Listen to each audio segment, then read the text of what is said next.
Okay, so I'm holding in my hand the new e-Blizzard front triangle.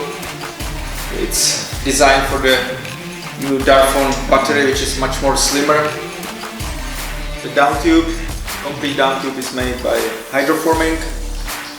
This helps us to produce the down tube very clean inside and very precise without any bendings.